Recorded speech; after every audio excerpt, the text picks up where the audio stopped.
네, 한 주간 기업 최고 경영자들의 동향을 살펴보는 CEO 풍향계 시간입니다. 이번 주에는 김봉진, 우아한 형제들 이사회 의장과 유영상 SK텔레콤 대표 이야기를 김종혁, 이은정 기자가 전해드립니다. 우리나라 배달앱 시장을 키운 김봉진, 우아한 형제들 이사회 의장, 회사를 떠나기로 했습니다. 김 의장은 최근 전 직원에게 고맙고 고맙습니다라는 제목의 이메일을 보냈습니다. 이제 제 인생에 큰 쉼표를 찍어본다며 의장직을 내려놓고 경영 자문만 하겠다는 내용이 담겨 있었죠. 산업 디자이너였던 김 의장, 2010년 배달의 민족을 출시하고 우아한 형제들을 창업했습니다. 냉장고에 붙어있던 배달음식 전단지를 스마트폰에서 한눈에 볼 수 있게 한 거죠. 이후 배민은 국내 배달앱 시장과 함께 급성장했습니다. 그리고 2020년 12월 배민이 독일 배달 서비스 업체 딜리버리 히어로의 4조 7,500억 원에 매각되면서 김 의장은 9천억 원대 자산가가 됐죠. 김 의장은 가난 탓에 미술을 배우지 못한 자신의 인생사를 언급하며 저소득층 학생 지원에 관심을 보여왔는데요. 2017년 사제 100억 원을 기부했고 2021년에는 세계적인 부자들의 기부클럽 더 기빙 플래지 멤버가 되면서 평생 동안 재산의 절반 이상을 기부하기로 했습니다.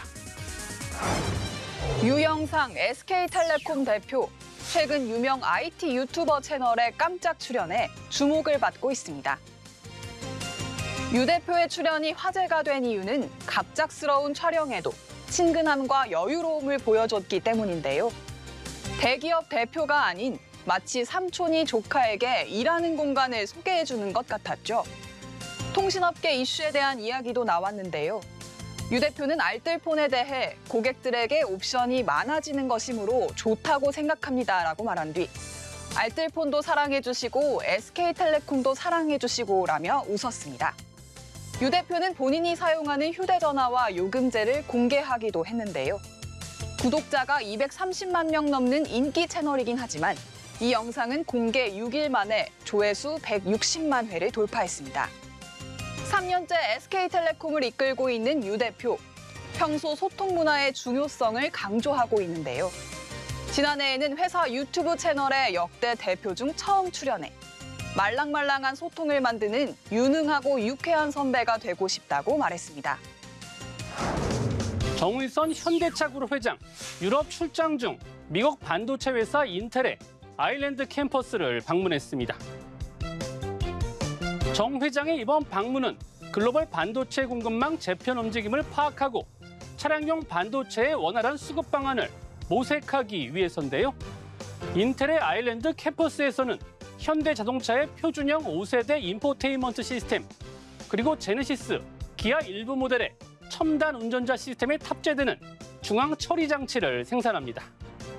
1989년 가동에 들어간 인텔 아일랜드 캠퍼스는 유럽 내 반도체 제작과 공급의 핵심 기지 역할을 하는 곳인데요. 첨단 반도체 제조 시설을 추가로 짓고 있어 그 중요성은 더 커질 전망이죠. 정 회장은 올해 초 지금 자동차에 약 200~300개의 반도체 칩이 들어간다면 레벨 4 자율주행 단계에서는 2,000개가 들어갈 것이라며 차량용 반도체 기술의 중요성을 강조한 바 있습니다. 조현아 전 대한항공 부사장, 최근 이름을 조승연으로 개명했습니다. 조 전 부사장의 개명은 2014년 이른바 땅콩회항 사건과 그 이후 한진그룹 경영권 분쟁 등에서 벗어나 새 출발을 하기 위한 것으로 전해졌습니다. 활발한 경영 활동을 했던 조 전 부사장, 땅콩회항 사건으로 그룹 내 모든 직책을 내려놨죠. 이후 3년 4개월의 자숙 끝에 그룹 계열사 칼호텔 네트워크 사장으로 복귀했는데요.